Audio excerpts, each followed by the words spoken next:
बिस्मिल्लाहिर्रहमानिर्रहीम। अस्सलाम वालेकुम। आप देख रहे हैं डिजिटल चैनल अवाम के लिए। मैं हूं सजाद सियाब। नाजरीन, जिसने अभी तक चैनल सब्सक्राइब नहीं किया उनसे गुजारिश है कि वो चैनल को सब्सक्राइब कर लें और बेल आइकन को लाजमी दबा दीजिएगा ताकि आने वाली नई वीडियोस बआसानी आप तक पहुंच सकें। नाजरीन, चलते हैं आज के वीलॉग की तरफ। सबसे पहले पाकिस्तान तहरीक इंसाफ की खबर आपके साथ शेयर करता हूं। गुज़श्ता रोज़ यानी कि मंगल का रोज़ पाकिस्तान तहरीक इंसाफ के लिए कोई अच्छा दिन साबित नहीं हुआ। पाकिस्तान तहरीक इंसाफ की 3 अहम ख़वातीन रहनुमाओं ने पाकिस्तान तहरीक इंसाफ को खैराबाद कहते हुए अपनी सियासत को इस्तेकाम देने के लिए इस्तेकाम पाकिस्तान पार्टी ज्वाइन की है। उनमें सर फहरिस्त मोहतरमा अंदलीब अब्बास साहिबा हैं, जिनको आप टीवी टॉक शोज़ में, जलसों में और रैलीज़ में चेयरमैन तहरीक इंसाफ इमरान खान और पाकिस्तान तहरीक इंसाफ की पॉलिसीज़ को डिफेंड करते हुए देखते थे। उनके साथ मज़ीद 2 ख़वातीन जिनमें सादिया सोहेल और सुमेरा बुखारी शामिल हैं, प्रेस कॉन्फ्रेंस की उन्होंने और कहा कि इमरान खान का नज़रिया और पाकिस्तान तहरीक इंसाफ के बयानिए के साथ मज़ीद वो नहीं चल सकती, इसलिए जहांगीर तरीन की क़यादत पे एतमाद करते हुए इस्तेकाम पाकिस्तान पार्टी में शमूलियत इख्तियार करती हैं। नाज़रीन, इसके बाद दूसरी खबर मियाँ मोहम्मद नवाज़ शरीफ के बारे में। मियाँ मोहम्मद नवाज़ शरीफ की आज वज़ीर आज़म के फुल प्रोटोकॉल के साथ अदालत में पेशी हुई। मंगल के रोज़ एवनफील्ड और अल अजीज़िया रेफरेंस में मियाँ मोहम्मद नवाज़ शरीफ ने अदालत में सरेंडर किया। मियाँ मोहम्मद नवाज़ शरीफ की दरख्वास्त पर समाअत इस्लामाबाद हाई कोर्ट के चीफ जस्टिस आमिर फारूक और जस्टिस मियाँ गुल हसन औरंगज़ेब ने की। मियाँ मोहम्मद नवाज़ शरीफ की जो हिफाजती ज़मानत थी उसमें 26 अक्टूबर तक तोसी कर दी गई है। नाज़रीन, इसके बाद एक इंतहाई आम इशू पाकिस्तान में अफ़गान जो पनाह गज़ीन हैं उनके हवाले से, जो अफ़गानिस्तान से बेघर हुए लोग यहाँ पाकिस्तान में मुकीम हैं, उनको पाकिस्तान छोड़ने की हुकूमत पाकिस्तान की रियासत पाकिस्तान की जो डेड लाइन है उसमें सिर्फ 5 दिन बाकी रह गए हैं। इसी हवाले से बरतानवी हुकूमत ने एक इंतहाई अहम कदम उठाया है और उन्होंने अफ़गान पनाह गज़ीनों को जो कि पाकिस्तान से बेदखल हो रहे हैं उनको बरतानिया में पनाह देने का ऐलान किया है। इस हवाले से पाकिस्तानी हाई कमीशन ने बरतानवी हकाम ने रब्ता किया और मामलात फाइनलाइज किए। इस सिलसिले में पाकिस्तान में मुकीम अफ़गानी जो पनाह गज़ीनों की बरतानिया रवानगी 26 अक्टूबर से शुरू होगी। इस्लामाबाद से चार्टर्ड परवाज़ों के ज़रिए अफ़गान पनाह गज़ीनों को बरतानिया भेजा जाएगा। इतलात के मुताबिक 2000 से ज़ायद पनाह गज़ीन बरतानिया जाएंगे। इसका अमल दिसंबर तक जारी रहेगा। नाज़रीन, जो सबसे पहली जो फ़्लाइट है उसमें 200 जो अफ़गानी पनाह गज़ीन हैं वो जुमेरात के रोज़ यहाँ से फ़्लाइट उड़ेगी और बरतानिया में वो पनाह गज़ीनों को लेके जाएगी। नाज़रीन, इसके बाद लाहौर शहर से इंतहाई सनसनीखेज़ खबर आपके सामने रखने जा रहा हूँ। लाहौर शहर में शहरियों को अगवा करके तो तावान वसूल करने वाला पुलिस अफसर साथियों समेत गिरफ्तार। एक्सप्रेस न्यूज़ की ये खबर है। उनके मुताबिक incharge investigation new Anarkali Ishtiaq Anwar नामी जो एक अफसर है, शहरियों को अगवा करके इनसे तावान वसूल करता था, जिसे पुलिस ने साथियों समेत गिरफ्तार कर लिया है।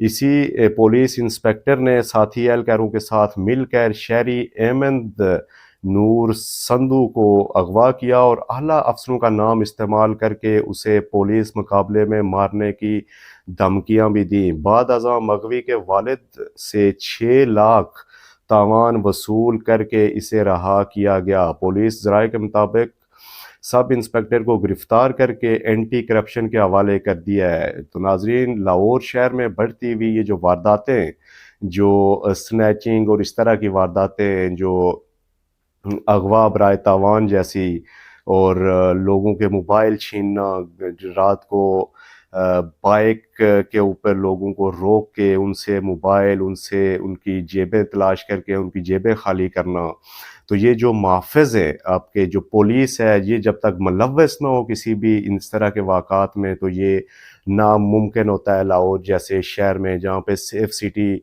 जिसको कहा जाता है। लेकिन अब ये खबर सुन के आपके यकीनन होश उड़ गए होंगे कि इस सब में पुलिस मुलव्वस होती है, पुलिस के ऑफिसर्स मुलव्वस होते हैं। और उनमें ये खबर जो एक्सप्रेस न्यूज़ की जो खबर है, इसमें یقیناً یہ اتھینٹک خبر ہے، اور اس حوالے سے میں سمجھتا ہوں کہ جو آئی جی پولیس ہے ان کو اس کے اوپر کام کرنا چاہیے. وہ یقیناً انتہائی ایماندار اور بہت ہی ایکٹیو پولیس آفیسر ہیں آئی جی پولیس. اسی کے ساتھ جو نگران وزیر اعلیٰ ہیں پنجاب کے، ان کو اس کے اوپر یقیناً کرنا چاہیے، اس حوالے سے اقدامات کرنے چاہیے کہ پولیس کو جو کچھ جدید ٹیکنالوجی کے ذریعے ان پولیس والوں کے پاس کوئی ایسی ٹیکنالوجی ہونی چاہیے، جس طرح کوئی سمارٹ کیمرہ یا اس طرح کا ان کے ساتھ جو ناکوں پہ ہوتے ہیں یا اس طرح کے کھڑے ہوتے ہیں، اس طرح جو ناکوں کے اوپر لوگوں کو جو سرچ آپریشنز یا اس طرح کے جو ٹیمیں ہوتی ہیں ان کو کسی جدید ٹیکنالوجی کے ذریعے ان کو ٹریس آؤٹ کیا جائے، تاکہ یہ پتہ چل سکے کہ وہ جس شہری کو روک رہے ہیں، جس شہری سے کوئی انویسٹیگیشن کر رہے ہیں، کیا وہ اس شہری کے سے کیا بات چیت کر رہے ہیں. تو جدید ٹیکنالوجی کا استعمال کرنا ایک ناگزیر ہو گیا ہے پاکستان میں، بالخصوص پولیس کے لیے. اس کے بعد ناظرین شامل کرتے ہیں ایک اور انتہائی عام ترین خبر. وہ شاہد خاقان عباسی نے خاموشی توڑ دی ہے. جی ہاں ناظرین، شاہد خاقان عباسی صاحب چونکہ میاں محمد نواز شریف کی وطن واپسی پر جو استقبالی جلسہ تھا، اس میں وہ استقبالی جلسے میں شریک نہیں ہوئے. انہوں نے میاں محمد نواز شریف کا استقبال نہیں کیا. اس حوالے سے میڈیا پہ خبریں گردش تھیں کہ شاہد خاقان عباسی صاحب نے پاکستان مسلم لیگ نون سے راہیں جدا کر لی ہے. اس حوالے سے آج شاہد خاقان عباسی صاحب کراچی کی نیب عدالت میں ان کی پیشی تھی. وہاں پہ ایک صحافی نے ان سے سوال کیا کہ مسلم لیگ نون کا جو ایک ریسیپشن قائد محمد میاں نواز شریف کے لیے جو ایک ان کی ریسیپشن کے لیے جلسہ رکھا گیا تھا، اس میں آپ شریک نہیں تھے.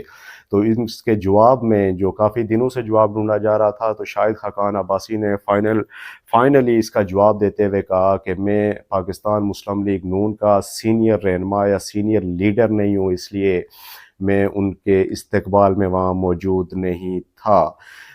اس کے ساتھ ساتھ انہوں نے مزید کہا کہ نیب کو بند ہونا چاہیے. میں جو آنے والی نئی حکومت ہے اس سے ریکویسٹ کروں گا، اس سے التماس کروں گا، یہ جو نیب ہے یہ ادارہ اس کو بند کر کے کوئی نیا احتساب کا ادارہ قائم کیا جائے، کیونکہ یہ نیب صرف اور صرف سیاستدانوں کو جوڑنے اور توڑنے میں استعمال ہوتی ہے. ناظرین، یہ تھا آج کا ویلاگ. کل کے ویلاگ کے ساتھ آپ کی خدمت میں پھر سے حاضر ہوں گا. آپ سے گزارش ہے کہ آپ نے اس کو شیئر کرنا ہے، لائک کرنا ہے، دوسروں تک پہنچانا ہے. کل تک کے لیے مجھے